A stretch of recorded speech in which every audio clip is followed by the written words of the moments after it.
In the heart of London, a royal invitation is declined. Why would Prince Harry turn down a stay at a royal residence? This question looms large over his recent visit to the city. Prince Harry, once a resident within these regal walls, now finds himself in a delicate dance of diplomacy and personal safety. His decision, underscored by profound concerns for his security, casts a spotlight on the intricate and often unseen challenges faced by those who navigate the world of royalty. Let's unravel the layers of this royal security saga. Amidst a backdrop of familial and public duties, an offer was made. In a gesture that could be seen as reaching out, King Charles extended an invitation to Prince Harry to stay at a royal residence during his brief visit to London. This offer was not just about providing a roof over Harry's head. It was laden with significance, especially given the strained ties between father and son. Prince Harry, having relocated to California, no longer possesses an official residence in the United Kingdom. This fact alone makes the King's invitation noteworthy. It was an opportunity, perhaps, for both reconciliation and reconnection, away from the glaring scrutiny of the public eye. The offer to stay at one of the royal homes, an environment both private and steeped in personal history, could have served as neutral ground for mending fences. However, the context of this offer is complex. The relationship between Prince Harry and the royal family has been marked by a series of public and painful rifts. For Harry, the lack of a UK home is just one piece of a larger puzzle of security concerns and personal independence. Accepting such an offer was not merely a logistical decision, but a deeply personal one, fraught with potential implications for his autonomy and safety. Thus, while the offer to stay at a royal residence might seem like a simple act of hospitality, it was imbued with layers of familial duty, personal history, and the ongoing quest for a balanced life outside the royal framework. An olive branch extended, yet complexities loom large. Security is not just a detail, but a necessity for the Duke of Sussex. When Prince Harry turned down the offer to stay at a royal residence during his recent visit to London, it wasn't a decision made lightly. The heart of the issue, a glaring lack of security provisions. While royal residences are typically equipped with robust security measures, including armed guards at the gates, the specific accommodation offered to Harry did not extend these essential protections to him personally. Imagine stepping into the spotlight of one of the most watched individuals in the world, yet without the shield of security to which you were once accustomed. For Harry, this was not just a hypothetical situation, but a stark reality. The offered lodging was in a high-profile, publicly accessible location. Such visibility without personal police protection could transform an ordinary stay into a perilous ordeal. This decision sheds light on a broader, more troubling scenario. Since stepping back from senior royal duties, Harry and his family have faced significant challenges regarding their security.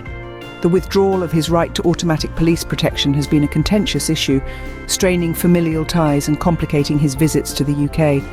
The implications of accepting the lodging without adequate security were too severe to ignore.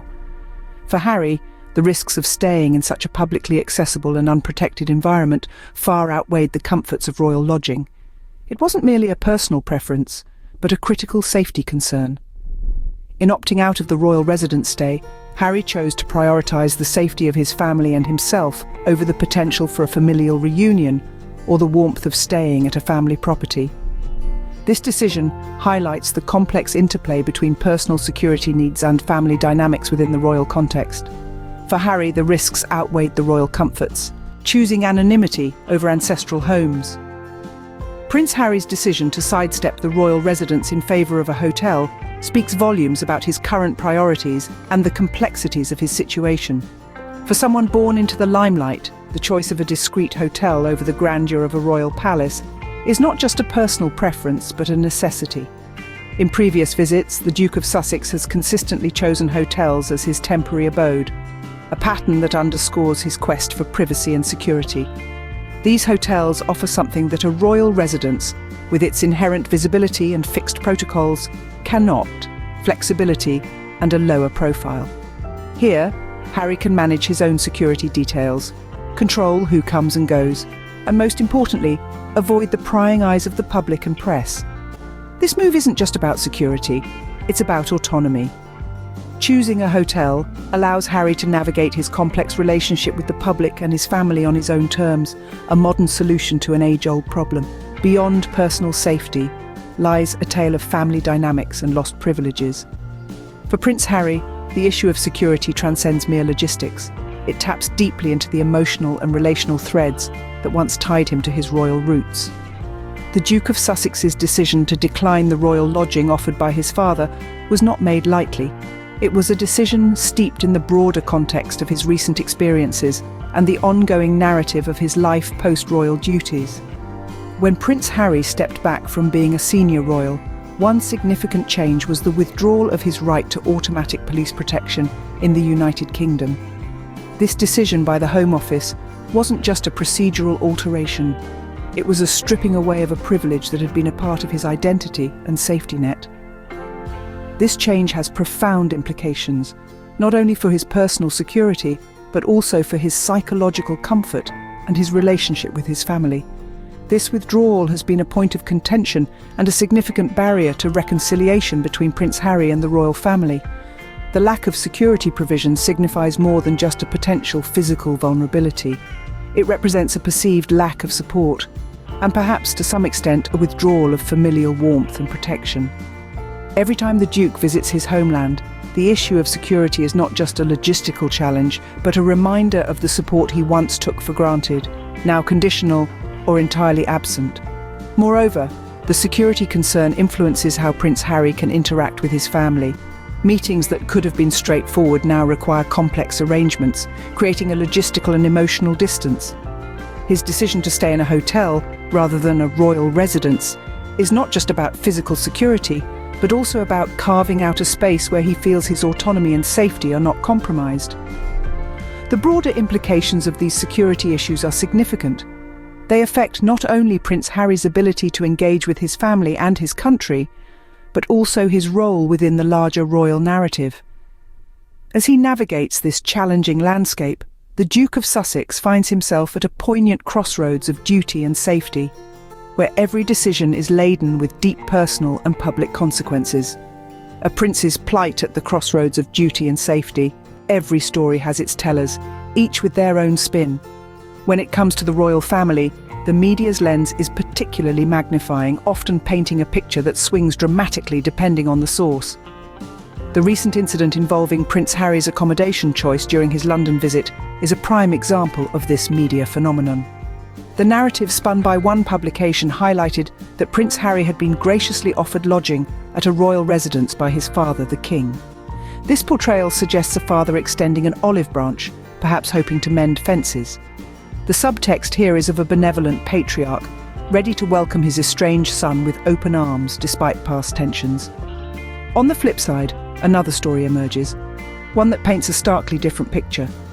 This narrative focuses on the lack of security provided with the accommodation offer.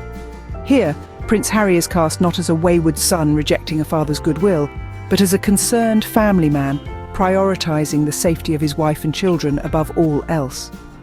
This version taps into the public's protective instincts, garnering sympathy for Harry's predicament. The contrast between these stories cannot be overstated. Each version seeks to sway public opinion, crafting images of the royal figures that serve specific agendas.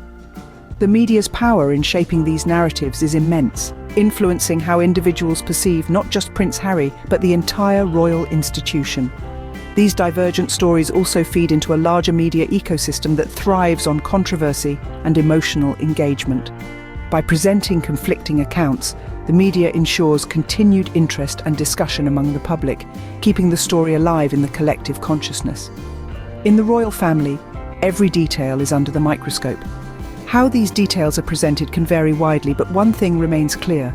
In the court of public opinion, the narrative crafted by the media often becomes the accepted reality, regardless of the underlying truths. Behind the grandeur of royalty, personal struggles and decisions play out. Today, we explored the intricate layers of Prince Harry's refusal to stay at a royal residence, a decision deeply intertwined with concerns over security. This episode shed light on the complexities of royal accommodations, which, despite their opulence, do not automatically include personal security measures for those who've stepped back from senior royal duties. We delved into the implications of this decision on Harry's relationship with his father, the king. The refusal highlighted ongoing tensions and the challenge of balancing familial obligations with personal safety. Moreover, the situation underscores a broader debate about the security and privacy of royals who choose a path outside the traditional roles expected of them. As we conclude, remember, the life of a royal isn't just about the sparkle of crowns and the echo of palace corridors. It's also about the quiet, often unseen battles fought within the walls of those storied residences. Thank you everyone for watching. Please subscribe.